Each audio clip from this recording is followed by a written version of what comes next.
اپنے نفس کا بھوک اور پیاس سے مقابلہ کرو اور ہمیشہ بھوکے رہ کر جنت کا دروازہ کھٹکھٹاتے رہو۔ بھوکے رہنے والے کو اللہ تعالیٰ اتنا ہی ثواب عطا فرماتا ہے جتنا ثواب اس کی راہ میں لڑنے والے کو دیتا ہے، اور اللہ کے نزدیک بھوکا پیاسا رہنے سے بہتر کوئی عمل نہیں۔ آسمان کے فرشتے اس انسان کے پاس بالکل نہیں آتے جس نے اپنا پیٹ بھر کر عبادت کا مزہ کھو دیا ہو۔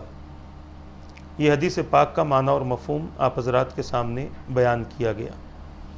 اس کا مختصر سا خلاصہ ہم کریں گے، اور اس ضمن میں ہم دیکھیں گے کہ ہمارے اکابرین کا عمل کیا تھا، کس طرح سے وہ بھوکے رہنے کی خواہش کرتے تھے، اپنے نفس کی مخالفت بھوکے رہ کر کیا کرتے تھے اور اپنے نفس کو کمزور کیا کرتے تھے۔ سب سے پہلے اس حدیث پاک میں بیان کیا گیا کہ اپنے دلوں کو بھوکا رکھ کر منور کرو۔ آپ دیکھیں کہ انسان جتنا بھوکا رہے گا اتنی ہی طاقت اس کے اندر اپنے نفس سے لڑنے کی پیدا ہوگی، اور جب بندہ اپنے نفس سے لڑتے ہوئے اللہ تبارک و تعالیٰ کی عبادت کرے گا، اللہ تبارک و تعالیٰ کی اطاعت کرے گا، تو اللہ تبارک و تعالیٰ اس عبادت و اطاعت کے بدلے اس کے قلب کو منور فرما دے گا، اس کا دل منور ہو جائے گا۔ اور بھوکے رہنے سے ایک فائدہ یہ بھی ہوتا ہے کہ بندہ عبادت میں چستی بندے کے اندر پیدا رہتی ہے، طاقت ایک انسان کے اندر پیدا رہتی ہے۔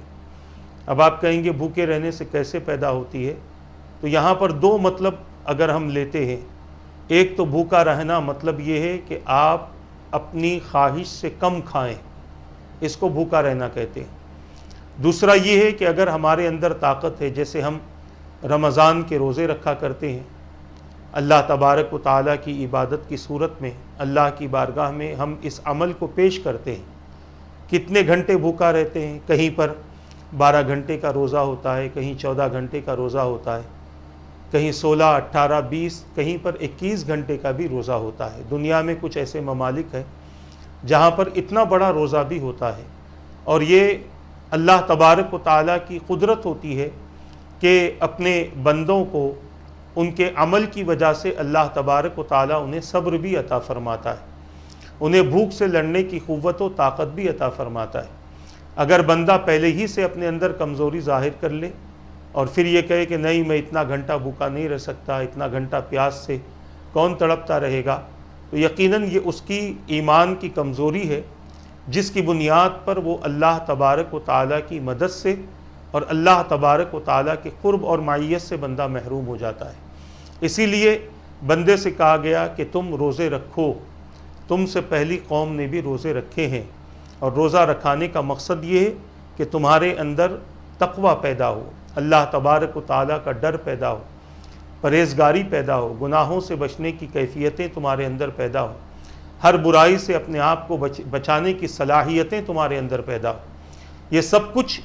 بندہ روزے کے ذریعے اپنے اندر پیدا کر سکتا ہے۔ اس کی تفصیل سابقہ نشست میں آپ حضرات کے سامنے بیان کی گئی ہے۔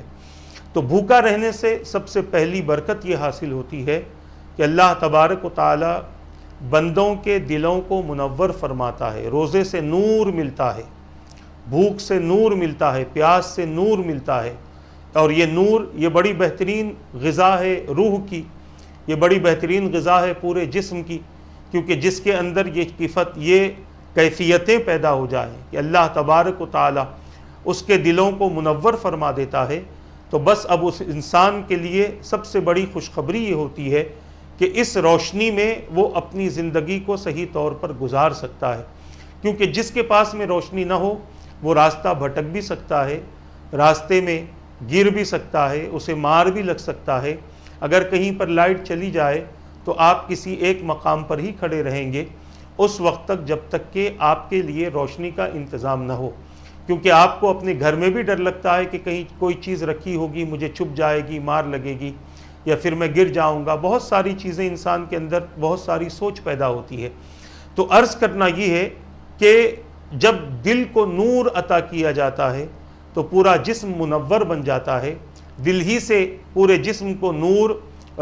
منتقل کیا جاتا ہے، اور پھر اس بندے کی کیفیت یہ ہوتی ہے، وہ بندہ خدا کے نور کے ذریعے اپنی زندگی کو بہتر سے بہتر بنا سکتا ہے۔ تو سب سے پہلا انعام بھوکا رہنے کا یہ ہے کہ اللہ کے رسول نے فرمایا کہ لوگوں کے دلوں کو منور کر دیا جاتا ہے۔ اور پھر اس کے بعد میرے آقا صلی اللہ تعالی علیہ وسلم نے ارشاد فرمایا، اپنے نفس کا بھوک اور پیاس کے ذریعے مقابلہ کرو۔ اب دیکھیں یہاں پر میں جو بتانا چاہتا ہوں کہ روزہ جس مقصد کے لیے دیا گیا اس میں عظیم اللہ تبارک و تعالیٰ کے انعامات پوشیدہ ہیں،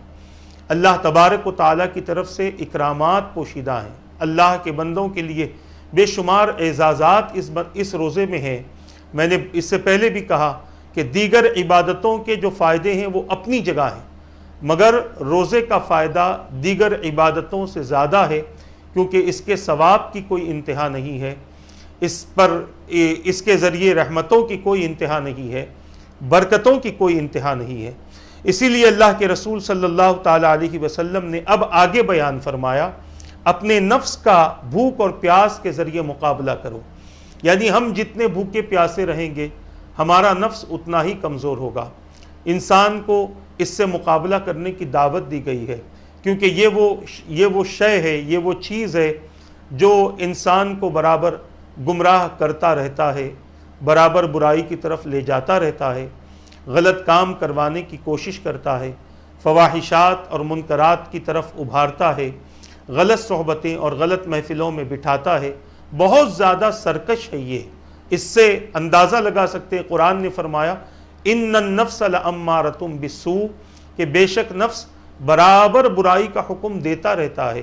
اس کی کیفیت اور اس کے اندر اس کی طبیعت ہی ہے کہ یہ جس کے اندر بھی ہے اسے برابر برائی کا حکم دیتا رہتا ہے۔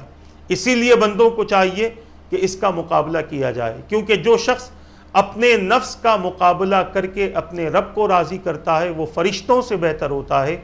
اور جو اپنے نفس کے کنٹرول میں آ کر اپنی زندگی اسی کی طرح گزارا کرتا ہے، اسی کے کہنے پر گزارا کرتا ہے، تو وہ جانوروں سے بدتر ہوتا ہے،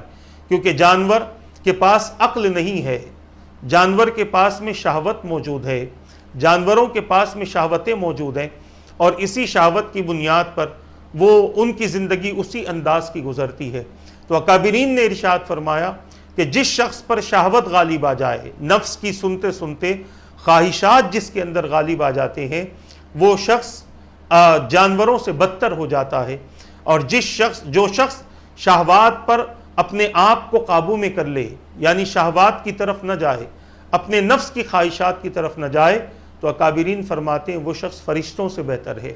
اسی لیے ہم سے کہا گیا کہ بھوکے اور پیاسے رہ کر اپنے نفس سے مقابلہ کرو۔ اور پھر ایک اور بات بیان کی گئی کہ ہمیشہ بھوکے رہ کر جنت کا دروازہ کھٹکھٹاتے رہو، یعنی بھوک کے ذریعے بندہ اللہ تبارک و تعالیٰ کا قرب حاصل کرتا ہے، اور اسے وہ مقام دیا جاتا ہے کہ بندہ اللہ کی رضا کی خاطر بھوکا ہے،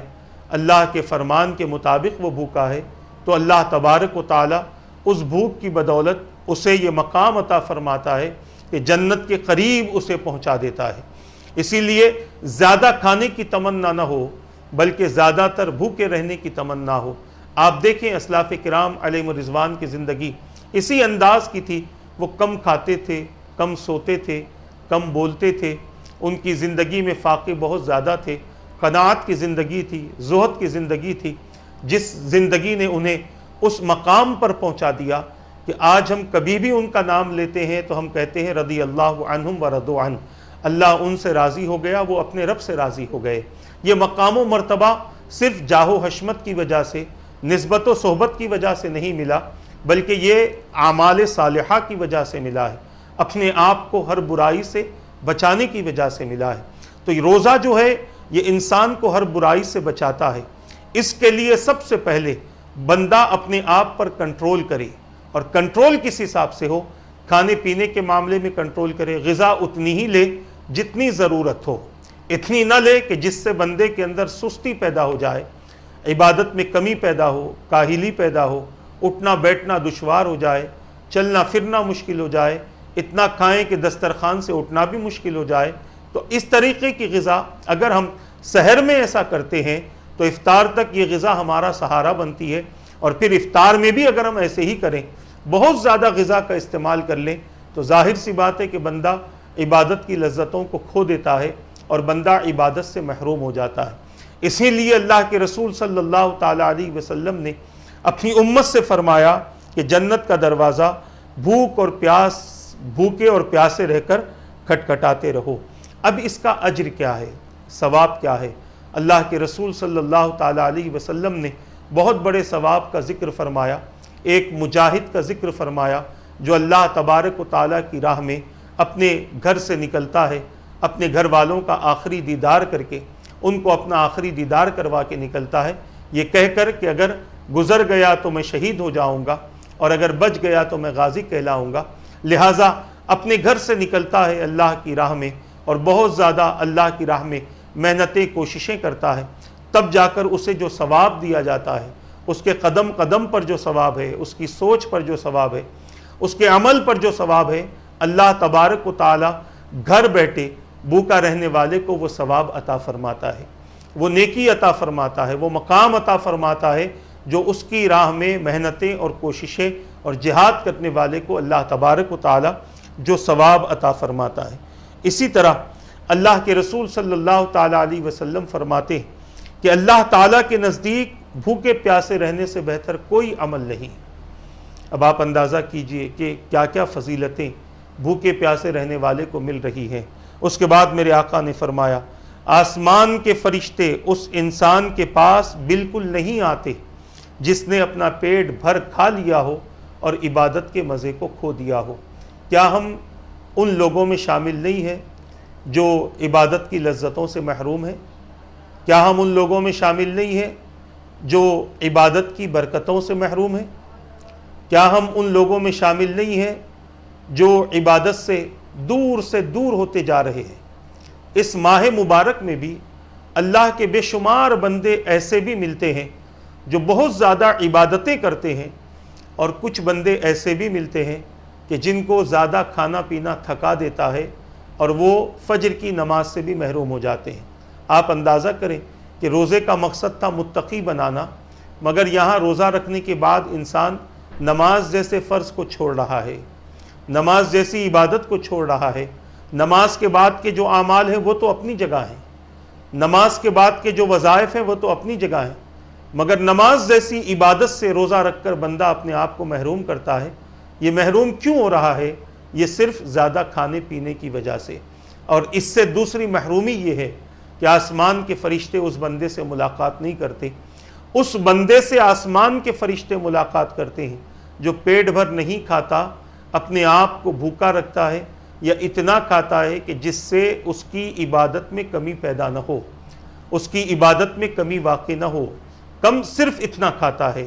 ایسے لوگوں سے فرشتے ملاقات کرتے ہیں، اور ایسے لوگوں سے فرشتے ہرگز ملاقات نہیں کرتے جو بہت زیادہ کھا لے اور عبادت کی لذتوں کو ختم کر دے۔ یہاں پر چند اکابرین کے واقعات اور ان کی زندگی کے حالات آپ حضرات کے سامنے پیش کروں تاکہ ہمیں یہ پتہ چلے کہ اکابرین نے کس طرح سے اپنی نفس کشی کی ہے، اپنے آپ کو غذاؤں سے روکا ہے اور اپنے آپ کو غذاؤں سے روکنے کی کوشش کی ہے۔ ایک بات ذہن میں رکھ لے کہ زیادہ کھانے کی وجہ سے کبھی کبھی شیطان انسانوں پر تو غالب آتا ہی ہے، مگر انسانوں میں افضل ترین شخصیتیں وہ ہیں جن کو ہم انبیاء کہتے ہیں، انہیں بھی کبھی کبھی وہ اپنے مکر کا شکار بنا دیتا ہے۔ حضرت یحییٰ علیہ السلام کے تعلق سے فرمایا گیا کہ آپ نے ایک مرتبہ شیطان کو دیکھا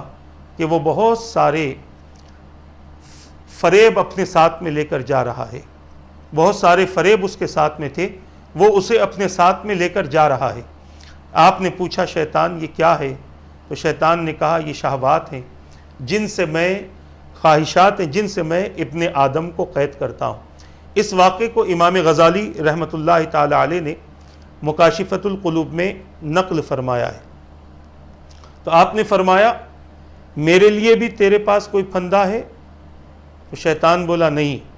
مگر ایک رات آپ نے پیٹ بھر کے کھا لیا تھا جس کی وجہ سے عبادت میں آپ کے سستی پیدا ہو گئی تھی۔ حضرت یحییٰ علیہ السلام نے جب سنا تو آپ نے ارشاد فرمایا کہ اللہ کی قسم کھا کر کہتا ہوں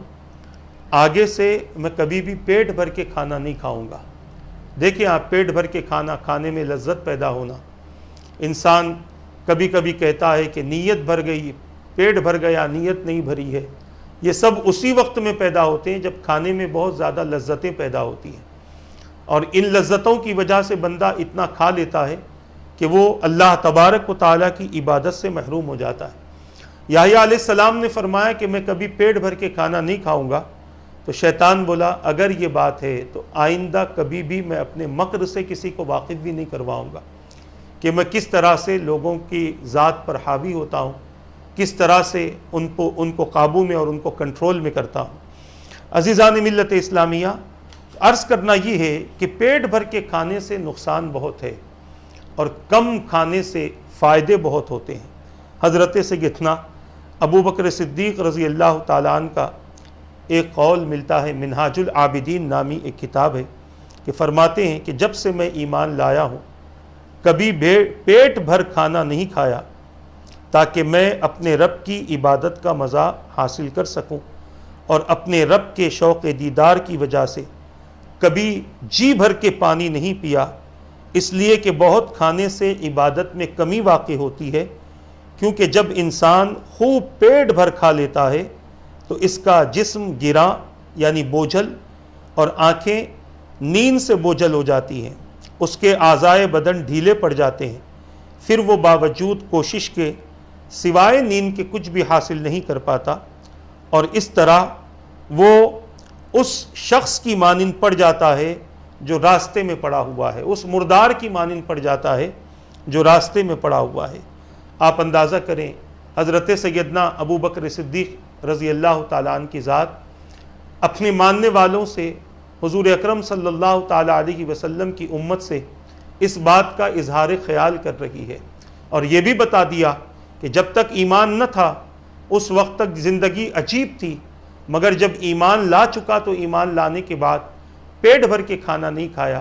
کیونکہ اس کی برکتوں کا انہیں علم تھا، اس سے جو راحتیں ملتی ہیں، اس سے جو قوتیں اور طاقتیں ملتی ہیں، اس کا ان کے پاس میں علم تھا۔ مگر آج ہمارے پاس میں ان ساری چیزوں کا علم نہیں ہے، اس کے بارے میں غور و فکر کرنے کی ضرورت ہے۔ اسی طرح جناب لقمان حکیم، حضرت لقمان حکیم نے اپنے بیٹے سے کہا، کیونکہ یہ بڑے دانائی والی باتیں کرتے تھے، بڑی حکمت والی باتیں کرتے تھے، آپ نے اپنے بیٹے سے کہا کہ بیٹا کھانا اور سونا کم کرو، کیونکہ جو شخص زیادہ کھاتا اور زیادہ سوتا ہے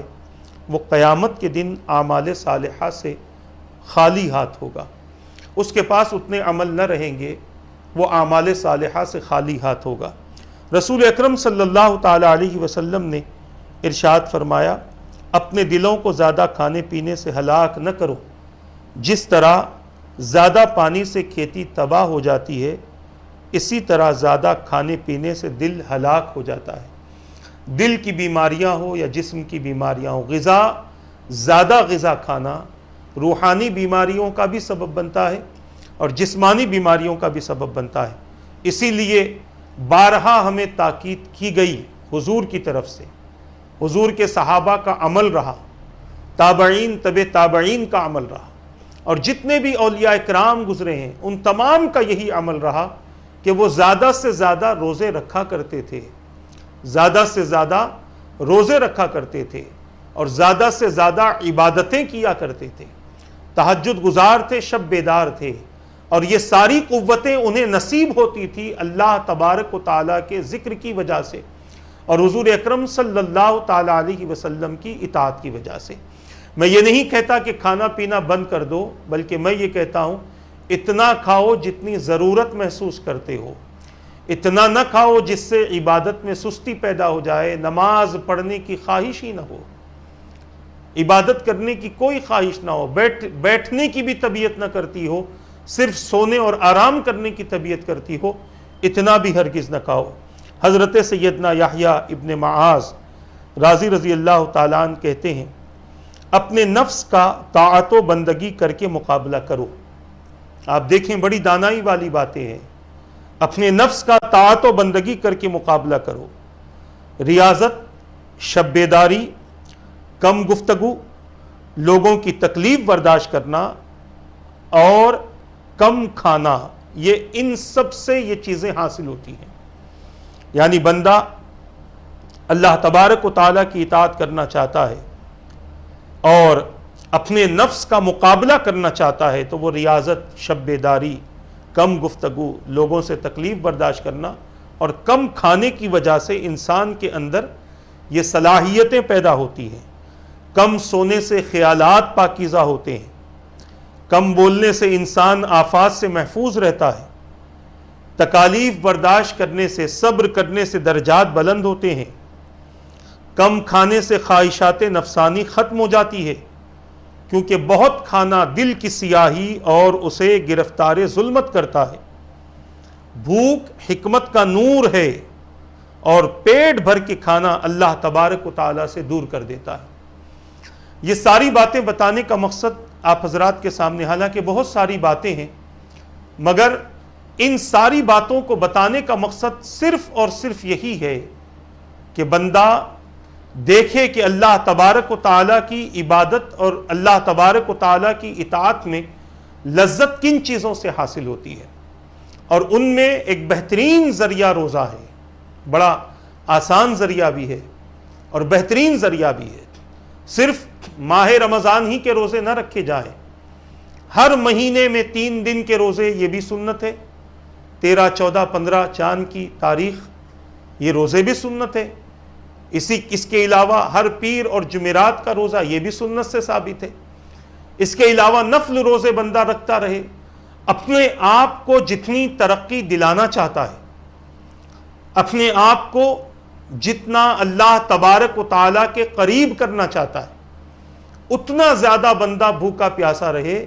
یقیناً اس کے ذریعے اللہ تبارک و تعالیٰ کا قرب بندے کو حاصل ہوتا ہے. عزیزان ملت اسلامیہ، اب آئیں پھر واپس. اب تک ہم عرض کر رہے تھے کہ روزے میں برکتیں کیا ہیں، کھانے پینے سے روکا کیوں گیا، ان کھانے پینے سے رکنے سے کیا فائدے حاصل ہوتے ہیں، اس کا تذکرہ میں نے آپ حضرات کے سامنے کیا. اب ہم پھر روزے کے انعامات اور روزے کی فضیلت کی طرف آتے ہیں. سب سے پہلے تو یہ بات ذہن میں رکھ لیں کہ روزہ رکھنے کے بعد، سابقہ نشست میں عرض کیا گیا تھا کہ بندہ جھوٹ نہ بولے، یا یہ بات شاید نہ کی گئی تھی کہ بندہ روزہ رکھے تو فحش بات نہ کرے. جھوٹ بھی فواحشات ہی میں شمار کیا جاتا ہے. روزہ رکھے بندہ تو کسی کو گالی نہ دے.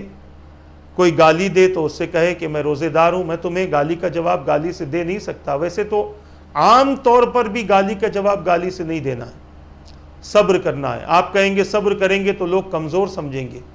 یقیناً لوگ کمزور سمجھنے دیں، مگر اللہ کے یہاں آپ بڑے طاقتور ہیں. اللہ تبارک و تعالیٰ کے یہاں آپ بہت زیادہ مضبوط ہیں. اسی لیے اللہ کے رسول صلی اللہ علیہ وسلم نے ارشاد فرمایا، لیس الشدید بالسرعہ انما الشدید الذی یملک نفسہ عند الغضب، او کما قال، کہ کسی کو پچھاڑنے سے بندہ پہلوان نہیں ہوتا. بے شک طاقتور وہ ہے جو غصے کے وقت میں اپنے آپ کو قابو میں کر لے،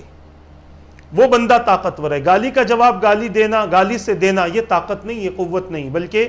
یہ تو بے حیائی کا جواب ہم نے بے حیائی سے دیا ہے. کسی نے غلط بات کہہ دی، اس کا جواب غلط ہی سے دینا یہ اسلامی تعلیم کے خلاف ہے، اخلاق کے خلاف ہے، کردار کے خلاف ہے. اب آپ کہیں گے کہ اس دور میں یہ تو بہت بڑا مشکل ہے، تو میں آپ سے عرض کرنا چاہتا ہوں کہ انہی مشکلات پر صبر کرنے ہی سے تو اللہ تبارک و تعالیٰ کی معیت اور قربت نصیب ہوتی ہے. اسی لیے بندے کو چاہیے کہ وہ اللہ اور اس کے رسول کی اطاعت کرے. خیر، میں عرض کر رہا تھا کہ بندہ حالت روزہ میں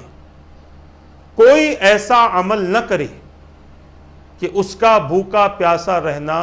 اس کے لیے کوئی فائدہ نہ دے. اللہ کے رسول صلی اللہ تعالی علیہ وسلم ارشاد فرماتے ہیں، من لم یدع قول الزور والعمل به فلیس للہ حاجۃ فی ان یدعى طعامه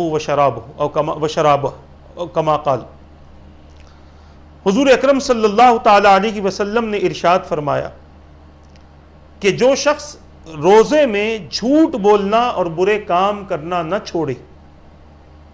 تو اللہ تبارک و تعالیٰ کو اس کی ضرورت نہیں ہے کہ وہ کھانا پینا چھوڑ دے۔ اللہ تبارک و تعالیٰ کو اس کی کوئی حاجت نہیں۔ کون سا بندہ؟ جو شخص حالت روزہ میں جھوٹ بولنا نہ چھوڑے۔ اب آپ دیکھیں حضور اکرم صلی اللہ تعالی علیہ وسلم نے وہ تمام تر تعلیمات اپنی امت کو عطا فرما دی جو امت سے قیامت تک ظاہر ہونے والی ہے۔ جھوٹ انسان کب بولتا ہے؟ کبھی انسان تجارت کے معاملے میں جھوٹ بولتا ہے، کبھی لوگوں کے سامنے اپنی بڑائی ظاہر کرنے کے لیے جھوٹ بولتا ہے کہ میں نے آج یہ کر لیا، میں نے اتنی عبادتیں کی ہیں، میں نے اتنے قرآن پڑھ لیے ہیں، میں نے فلاں کیا ہے۔ ممکن ہے کوئی سچ بھی بول رہا ہو، اور سچ اگر اس لیے بول رہا ہو کہ لوگ اسے بہت بڑا عبادت گزار سمجھیں، تہجد گزار سمجھیں، بہت بڑا اطاعت گزار سمجھیں، اس کے اندر اس بات کی ریاکاری ہے، تو اللہ تبارک و تعالی اس کے اس عمل کو برباد فرما دیتا ہے۔ اور اگر یہ چیزیں اس لیے بول رہا ہے کہ لوگوں کے اندر عبادت کا شوق ہو اور لوگ بھی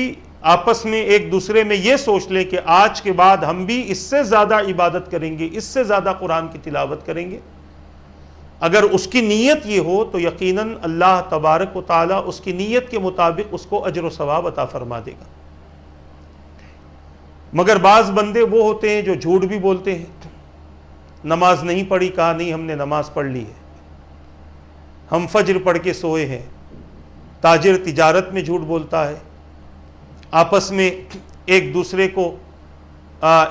پر یقین دلانے کے لیے بندے جھوٹ کا سہارا لیتے ہیں، اور اگر عام حالتوں میں ہے تو بھی اللہ تبارک و تعالیٰ کی لعنت ہے جھوٹوں کے لیے، اور بالخصوص روزے کی حالت میں ہے تو لعنت تو اپنی جگہ ہے، مگر ساتھ ہی ساتھ لعنت کے ساتھ ساتھ اللہ تبارک و تعالیٰ اس کے بھوکے پیاسے رہنے کے عمل کو کوئی اجر و ثواب سے مالا مال نہیں فرماتا۔ اجر و ثواب کا اسے مستحق نہیں بنایا جاتا جو بندہ بھوکا پیاسا ہے، روزے کی حالت میں ہے اور جھوٹ بولتا ہے۔ عزیزان ملت اسلامیہ، اللہ کے رسول صلی اللہ تعالی علیہ وسلم نے روزے کی بڑی فضیلتیں بیان فرمائی ہے، پچھلے گناہوں کی بخشش کا ذریعہ بیان فرمایا۔ اس سے پہلے بھی شاید یہ حدیث پاک آپ کے سامنے بیان کر دی گئی، پھر سے ایک مرتبہ دہرا دوں تاکہ روزہ رکھنے والا اللہ تبارک و تعالیٰ کی بارگاہ سے کس قدر عطا کیا جاتا ہے وہ اس کی طرف توجہ کر لے۔ اللہ کے رسول صلی اللہ تعالیٰ علیہ وسلم نے ارشاد فرمایا، جو شخص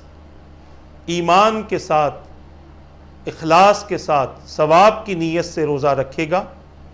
تو اللہ تبارک و تعالیٰ اس کے پچھلے گناہوں کو معاف فرما دے گا، اور جو شخص ایمان کی حالت میں اخلاص کے ساتھ رمضان کی راتوں میں قیام کرے گا، چاہے وہ تراویح کی صورت میں ہو، صلاۃ اللیل کی صورت میں ہو، تہجد کی صورت میں ہو، یا کسی بھی نفل کی صورت میں ہو، صلاۃ التسبیح کی صورت میں ہو، اس حالت میں اگر کوئی اللہ کی عبادت کرتا ہے تو اللہ تبارک و تعالیٰ اس کے سابقہ گناہوں کی بخشش فرما دیتا ہے۔ اسی طرح سے جو شخص ایمان کے ساتھ ثواب کی نیت سے شب قدر میں قیام کرے گا، اللہ تبارک و تعالیٰ اس کے پچھلے گناہوں کو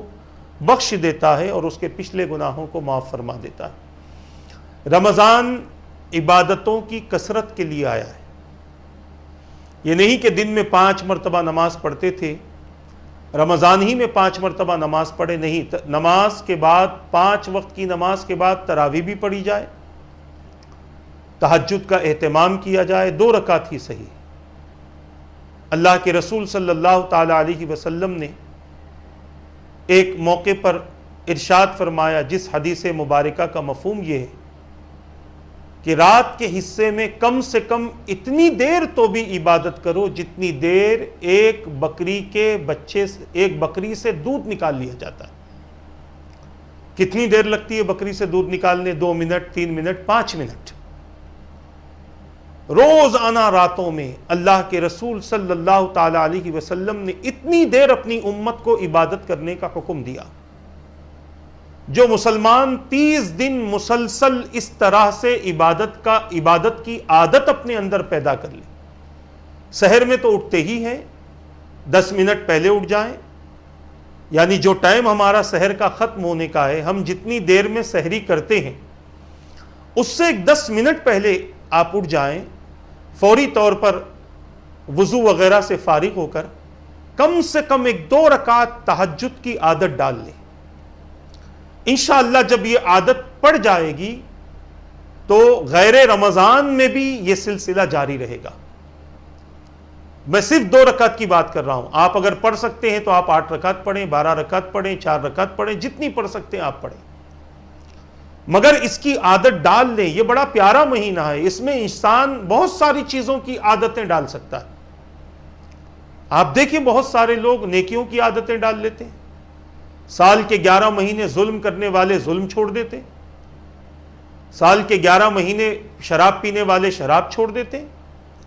اس سے کیا پتا چلتا ہے؟ انسان کی اپنی طاقت میں ہے، قوت میں ہے، ہر عمل کو ہم شیطان کی طرف منسوب نہیں کر سکتے۔ ہمارے اندر اتنی طاقت ہے کہ ہم چاہیں تو گناہ سے رک سکتے ہیں، ہم چاہیں تو بے حیائیوں سے اور بری باتوں سے رک سکتے ہیں۔ آپ کہیں گے شیطان ہوتا ہے اس لیے کرنا پڑتا ہے، ٹھیک ہے، اب شیطان نہیں ہے، جب آپ اپنے آپ کو روک ہی رہے ہو تو اپنے اندر اس قدر صلاحیت پیدا کرو کہ آنے والے 11 مہینے بھی شیطان کا اثر ہماری ذات پر نہ ہو۔ اس طرح سے ہو سکتا ہے اگر ہم کریں، مگر ہم وہ کرنا نہیں چاہتے۔ ہم یہ کہتے ہیں چلو رمضان آ گیا، یہ سب چھوڑ دیں گے، پھر رمضان کے بعد شروع کریں گے۔ اور بہت سارے ایسے بھی حضرات ہیں جو رمضان میں بھی ان چیزوں سے باز نہیں آتے، اس مہینے کا کوئی احترام نہیں ہوتا، کوئی اہتمام نہیں ہوتا۔ اللہ تعالیٰ تمام مسلمانوں کو اس مہینے کے احترام کی توفیق عطا فرمائے۔ بہت ساری عورتیں بھی ایسی ہیں جو اس ماہ مبارک میں حالت روزہ میں نہیں رہتی، ان کے اپنے مخصوص ایام اپنی جگہ ہیں، مگر اس کے علاوہ ان کے جو پاکی کے ایام ہیں ان ایام میں تو انہیں روزہ رہنا تھا، مگر چونکہ کھانے پینے کی اور غذاؤں کی کثرت کی جو عادت پڑ جاتی ہے وہ عادتیں روزے کی طرف متوجہ نہیں ہونے دیتی۔ تو میں عرض کرنا چاہتا ہوں کہ ماہ رمضان میں اپنی عادتوں کو تبدیل کیا جائے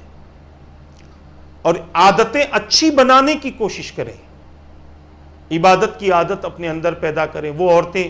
جو 3 ساڑھے 3 بجے سے اٹھ جاتی ہیں، یعنی سحر سے 1 گھنٹہ 1.5 گھنٹہ پہلے سے اٹھ جاتی ہیں، میں ان سے بھی گزارش کرتا ہوں کہ وہ عورتیں بھی اپنے اندر کم سے کم اس طرح کی عادت پیدا کریں کہ اٹھنے کے بعد وضو وغیرہ کر کے پہلے 1-2 رکعت کم سے کم پڑھ لیں۔ انشاءاللہ عبادت کر کے کام کریں گے تو اللہ کی مدد آپ کے ساتھ ہوگی،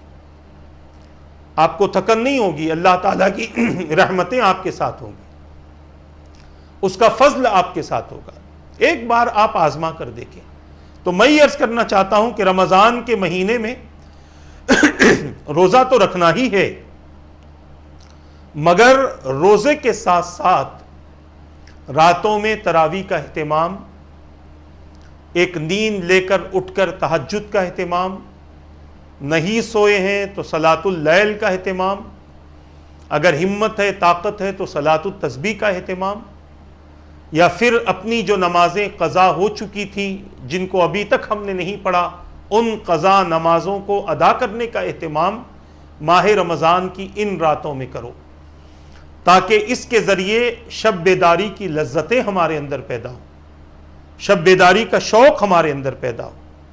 اسی کے ساتھ ساتھ پھر شب قدر کے بھی بارے میں حضور اکرم صلی اللہ تعالی علیہ وسلم نے بیان فرما دیا کہ شب قدر میں بندے کو کیا کرنا ہے، کس طرح سے شب قدر میں اس کو اہتمام کرنا ہے، اللہ تبارک و تعالیٰ کی عبادت میں شب قدر میں اپنی رات کو گزارنا ہے۔ اسی طرح ایک اور موقع پر اللہ کے رسول صلی اللہ تعالی علیہ وسلم نے ارشاد فرمایا، روزے سے آدھا صبر حاصل ہوتا ہے۔ حدیث مبارکہ کا معنی اور مفہوم عرض کر رہا ہوں۔ روزے سے آدھا صبر پیدا ہوتا ہے، اور ہر چیز کی زکوٰۃ ہے، اور بدن کی زکوٰۃ روزہ ہے۔ انسان اپنے مال کی زکوٰۃ دیتا ہے، اپنے تجارت کے سامان کی زکوٰۃ دیتا ہے، اپنی کھیتی کے سامان کی زکوٰۃ دیتا ہے، اپنے گھر میں ضرورت سے زائد جو سامان ہے اس کی زکوٰۃ دیتا ہے۔ غرض کے زکوٰۃ کئی چیزوں پر لاگو ہوتی ہے، اور کئی چیزوں کی زکوٰۃ بندہ نکالتا ہے۔ اللہ کے رسول فرماتے ہیں کہ جس طریقے سے وہ زکوٰۃ ہے، کئی چیزوں کی زکوٰۃ ہے، اسی طرح بدن کی زکوٰۃ ہے۔ وہ زکوٰۃ دینے سے مال کی حفاظت ہوتی ہے، اور یہاں روزہ رکھنے سے بندے کے جان کی حفاظت ہوتی ہے۔ آپ نے سنا ہوگا نا کہ زکوٰۃ دیتے ہیں مال کی تو مال کا میل نکل جاتا ہے، اور اللہ تبارک و تعالیٰ کی طرف سے اس مال کی یا اس سامان کی حفاظت ہوتی ہے جس کی زکوٰۃ نکال لی جاتی ہے۔ اب آپ اور ہم اندازہ کر لیں کہ جو زکوٰۃ کا فائدہ انسان کو اس کے مال پر مل رہا ہے، اسی طرح زکوٰۃ کا فائدہ، بدن کی زکوٰۃ کا فائدہ روزے کے ذریعے انسان کے بدن کو بھی ملے گا۔ یعنی اسے صحت باقی رہے گی، اس کے صحت کی حفاظت ہوگی، اللہ تبارک و تعالیٰ اس کے بدن کو جہنم سے محفوظ فرما دے گا۔ بہت ساری چیزیں اس طرح کی ہم سوچ سکتے ہیں اور اس روزے کے ذریعے سمجھ سکتے ہیں۔ حضرت ابو اوفا رضی اللہ تعالیٰ عنہ سے روایت ہے، حضور اکرم صلی اللہ تعالیٰ علیہ وسلم نے ارشاد فرمایا کہ روزے دار کا سونا عبادت ہے، اس کی خاموشی تسبیح ہے، اور اس کا عمل مقبول ہے۔ یہاں پر سب سے پہلے یہ بات ذہن میں رکھ لیں، جس روزے دار کی بات کی جا رہی ہے یہ وہ روزے دار ہے جو حالت روزہ میں اپنے آپ کو ہر قسم کے گناہ کبیرہ و صغیرہ سے بچانے کی کوشش کرتا رہے۔ ابھی آپ نے سن لیا روزے کی حالت میں جھوٹ بولیں گے تو اس کا بھوکا پیاسا رہنا اللہ کے یہاں کوئی معنی نہیں رکھتا۔ اسی طرح حالت روزہ میں کسی بندے کو ستانا، کسی پر ظلم کرنا، کسی کی حق تلفی کرنا، کسی کا مذاق اڑانا، کسی کے ساتھ ظلم کرنا، غرض کے بہت ساری چیزیں ہوتی ہیں، کسی کی غیبت کر لینا، چغلی کر لینا، حسد کر لینا، یہ بہت ساری چیزیں ہمارے سامنے ہوتی ہیں۔ مگر یہاں پر جس روزے دار کا ذکر کیا جا رہا ہے، یہ روزے دار وہ ہے جو شرعی روزہ بھی رکھا ہوا ہے اور حقیقت میں بھی روزہ رکھا ہوا ہے، نگاہیں محفوظ ہیں گناہوں سے، زبان محفوظ ہے غیبت سے، کان محفوظ ہے غلط چیزیں سننے سے، ہاتھ محفوظ ہیں غلط جگہ لگنے سے، پیر محفوظ ہیں گناہوں کی طرف جانے سے، خیالات پاکیزہ بن چکے ہیں، یعنی مکمل طور پر بندے نے اپنے آپ کو درست کر لیا ہے۔ اور جب ایسا روزہ بندہ رکھتا ہے تو اللہ کے رسول صلی اللہ تعالی علیہ وسلم اس روزے دار کے سونے کو بھی عبادت کہتے ہیں، اس روزے دار کے خاموش بیٹھنے کو بھی تسبیح کہتے ہیں، اور اس روزے دار کے عمل کو مقبول فرماتے ہیں۔ کیا عظیم نعمت ہے روزے دار کے لیے رمضان کا مہینہ۔ ہر حدیث یقیناً ہمارے اندر ایک ایمانی حرارت پیدا کرتی ہے اور ایک قسم کا شوق پیدا کرتی ہے کہ کاش ہم بھی وہ روزہ رکھیں اور ایسا روزہ رکھیں جیسا روزہ رکھنے سے یہ ساری نعمتیں اور برکتیں بندوں کو نصیب ہوتی۔ میرے پیارے آقا صلی اللہ تعالی علیہ وسلم کے پیارے دیوانوں، اللہ کے رسول صلی اللہ تعالی علیہ وسلم ارشاد فرماتے ہیں، حضرت عبداللہ ابن عباس رضی اللہ تعالی عنہما اس حدیث پاک کے راوی ہیں کہ قیامت کے دن روزے داروں کے لیے سونے کا ایک دسترخوان رکھا جائے گا جس میں مچھلی ہوگی، روزے دار اس دسترخوان سے کھاتے ہوں گے اور دوسرے لوگ ان کو دیکھتے ہوں گے۔ دنیاوی انعامات اتنے ہیں کہ بندہ سن سن کر خوش ہو جائے، اب اس بندے کے لیے اخروی انعامات بھی بہت زیادہ ہیں۔ آپ دیکھیں روزے دار کی قبر منور ہوتی ہے، قبر میں روزے دار کے لیے آسانیاں ہوتی ہیں، اور قیامت کے دن اللہ تبارک و تعالی روزے دار کو یہ اعزاز عطا فرمائے گا کہ لوگ اللہ کی بارگاہ میں خوف و خشیت سے کھڑے ہوں گے، ڈر رہے ہوں گے، کوئی کانپ رہا ہوگا، کوئی ہانپ رہا ہوگا، قیامت کے دن کوئی پسینے میں ڈوبا ہوا ہوگا، قیامت کے دن کوئی اپنی جان کو بچانے کی فکر میں لگا ہوگا، اپنے لیے سفارشی تلاش کر رہے ہوں گے، کوئی اپنے ماں باپ کی طرف جائے گا کہ ان سے کچھ مدد مل جائے، کوئی اپنے بھائی بہن کی طرف جائے گا کہ ان سے مدد مل جائے، کوئی اپنے بیوی بچوں کی طرف بھاگے گا کہ ان سے مدد مل جائے، مگر اس دن کوئی ایک دوسرے کی مدد کرنے کو تیار نہیں ہوگا، ہر انسان بے چین رہے گا اور خوف و خشیت کا عالم الگ ہوگا۔ ایسے وقت میں اللہ تبارک و تعالیٰ کے بعض بندے جن پر اللہ کی یہ مہربانی ہوگی، کچھ تو وہ ہوں گے جنہیں عرش کا سایہ نصیب ہوگا ان کے اپنے اعمال کے سبب، اور کچھ بندے وہ ہوں گے جن کے حساب و کتاب میں آسانی ہوتی رہے گی ان کے اعمال کے سبب، اور ایسے میں کچھ بندے وہ ہوں گے کہ جنہیں جنت میں داخل ہونے سے پہلے بھی جنت کی نعمتیں ملتی رہیں گی، اور یہ بندے وہ ہوں گے جو دنیا میں روزہ رکھتے تھے، قیامت کے دن ان کے لیے دسترخوان لگیں گے، اور یہ دسترخوان جس میں اللہ کے رسول فرماتے مچھلی ہوگی، یہ جنتی مچھلی ہوگی، لوگ اس دسترخوان سے روزے دار کھا رہے ہوں گے اور دوسرے لوگ ان کو صرف دیکھ رہے ہوں گے، تک رہے ہوں گے، اور صرف تکیں گے ہی نہیں بلکہ افسوس کریں گے کہ اے کاش وہ عمل ہم کرتے جو انہوں نے کیا تو آج ہم بھی ان کے ساتھ میں بیٹھ کر اس دسترخوان سے کچھ نہ کچھ نعمتیں حاصل کر رہے ہوتے۔ عزیزان محترم، قیامت کا دن بہت سارے لوگوں کے لیے خوشی کا دن ہے، اور قیامت ہی کا دن بہت سارے لوگوں کے لیے افسوس کا دن ہے۔